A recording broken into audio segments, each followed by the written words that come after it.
So there I was on my trainer's training course to be an NLP trainer. So before that, I was driving a black cab. So I was a motorcycle courier, black cab driver, and I was into elements of self-development, and I was really interested in making a career out of that. So I was doing some coaching, but not really making any money. So I thought, well, okay, NLP is going to be the route, and an NLP trainer will be my ultimate route. So I spent more money than I had. The credit card came out, the credit card was maxed.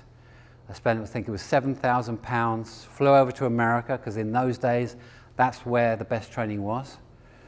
So I'm there in America, maxed out my cards. If I came back with no certificate, I'm in trouble, big trouble. And what we were judged on was, we were judged on 2 presentations. So we're given our training, and then we're judged on just 2 presentations. So my first presentation, I failed. And I failed on not keeping my trainer's state. So my presentation actually was all right. And the people afterwards said, you know, that was a really good presentation.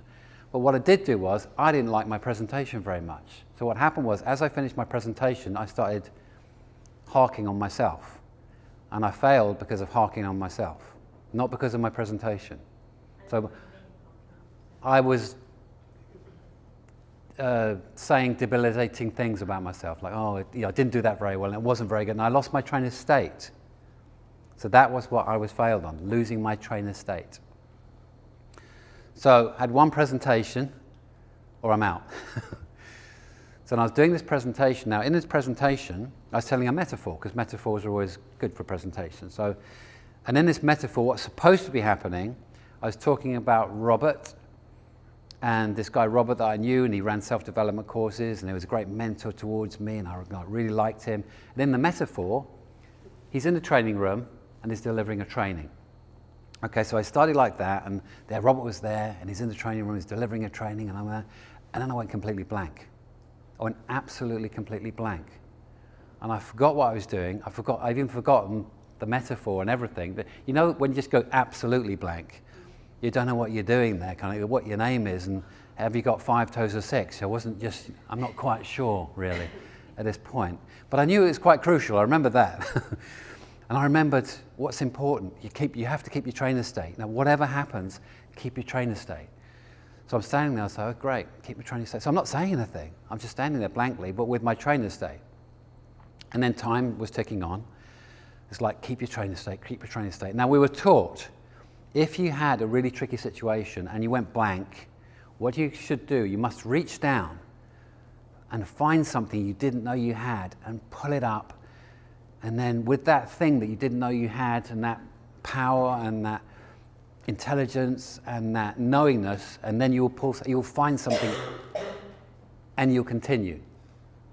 So I reached down and I went to pull something up that I didn't know I had, and there was nothing there. It was like, thanks a lot. Thanks a lot, things which are supposed to be there.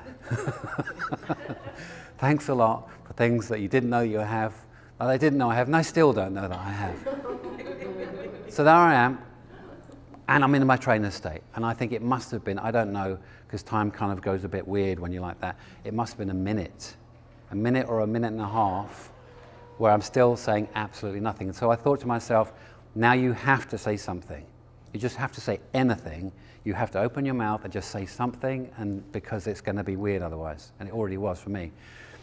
So I said, and there was a forest. Remember, it's supposed to be Robert in the training. There was a forest, and then there was a tree, and on the branch of the tree, and then I remembered, I'm supposed to be talking a metaphor about Robert in the training room, and I said, and Robert was on the branch. And he climbed down that tree, and he went straight back into that train, and then I continued the metaphor.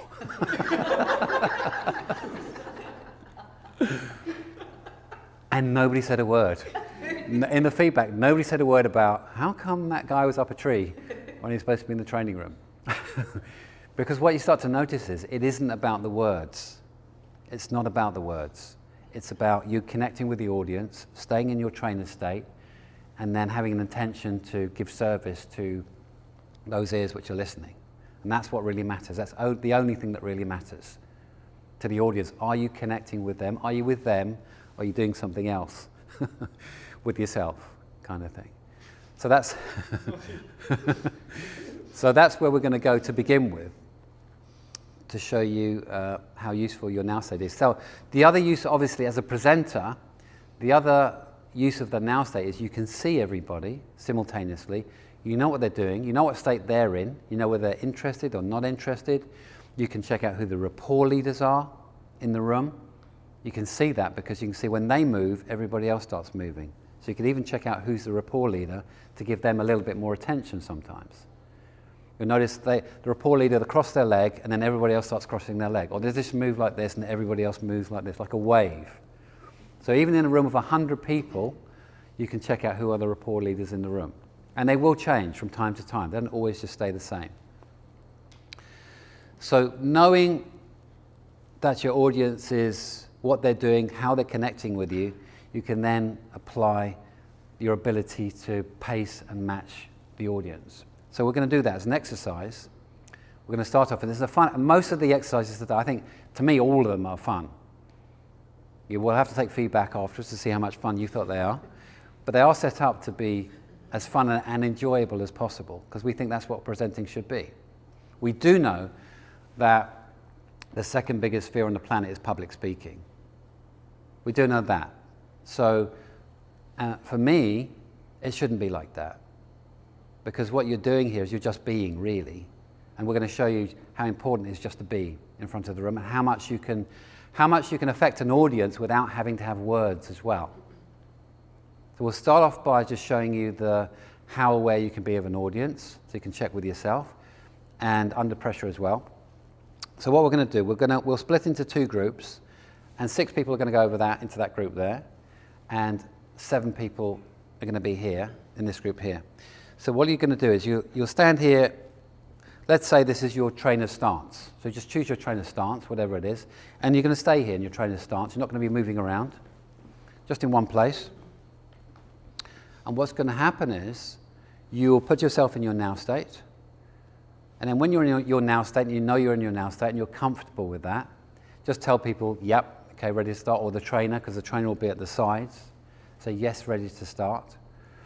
And then the people in the room, the audience, what you're going to do is you're going to make movements with your body, conscious movements with your body, like you might tap your hand or move a foot, something like that.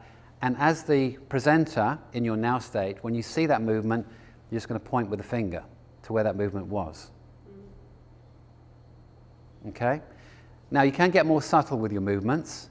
You could do a little cheeky wink to see if the trainer's picking up on that, or just a cheeky movement to the right with the foot, or just one finger raises as it's on your lap. And as the trainer, as you see that, you just point to them.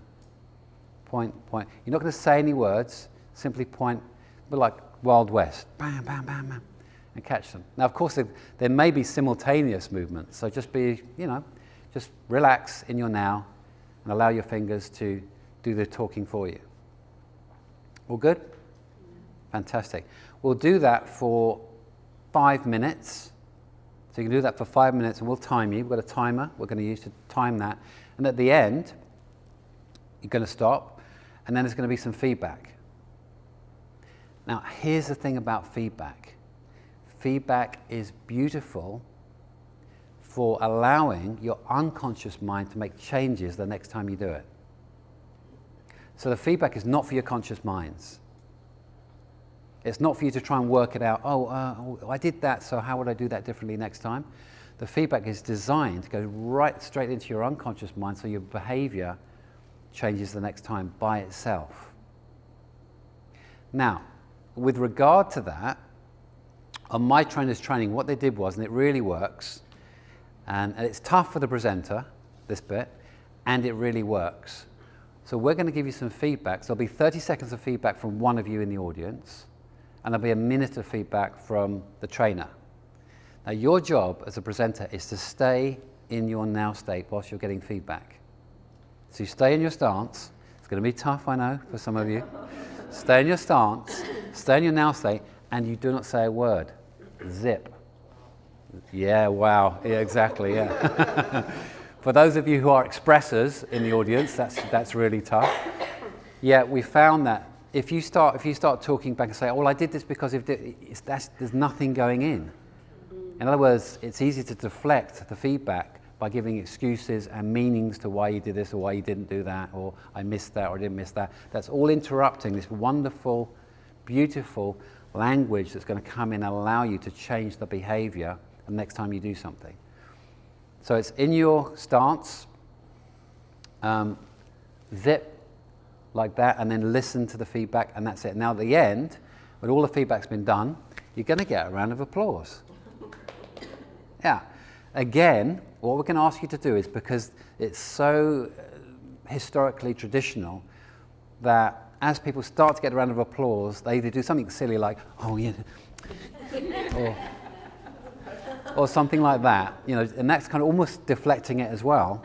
It's almost deflecting what's coming into you, or they just run off stage really quickly, you know, whilst people have just started to clap. So what I'd like you to do is just be in that receive, just receive the applause, receive that accreditation from everybody, and just let your being soak it in. And all these lovely people here, why not? You know, all your friends here, all your colleagues here, just lap it up and soak it in and be in your trainer state and your now state to receive it.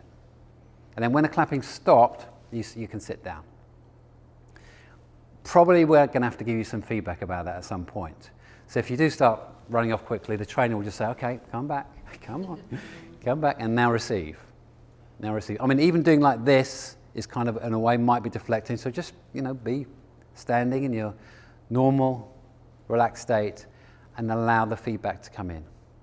All good? Fantastic.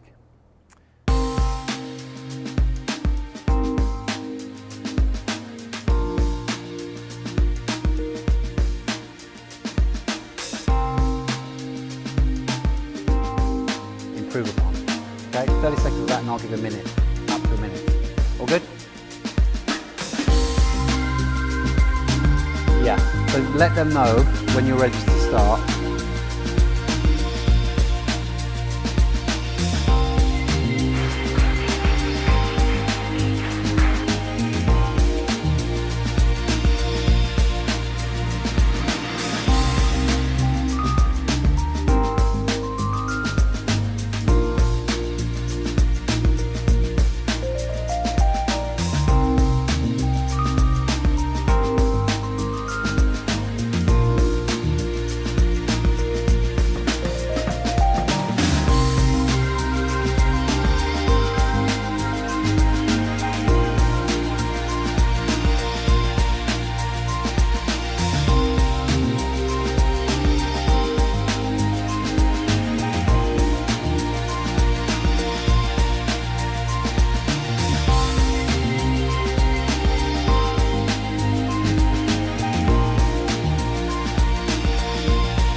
Beautiful, Mary. I mean, your presence was beautiful.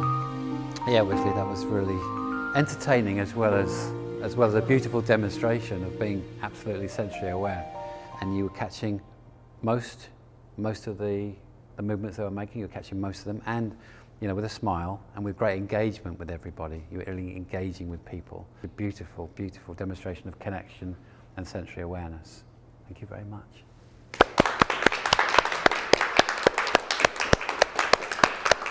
Just trusting that breath will allow your body to dance with everybody else. And overall, that was just a beautiful, beautiful presence. So thank you very much.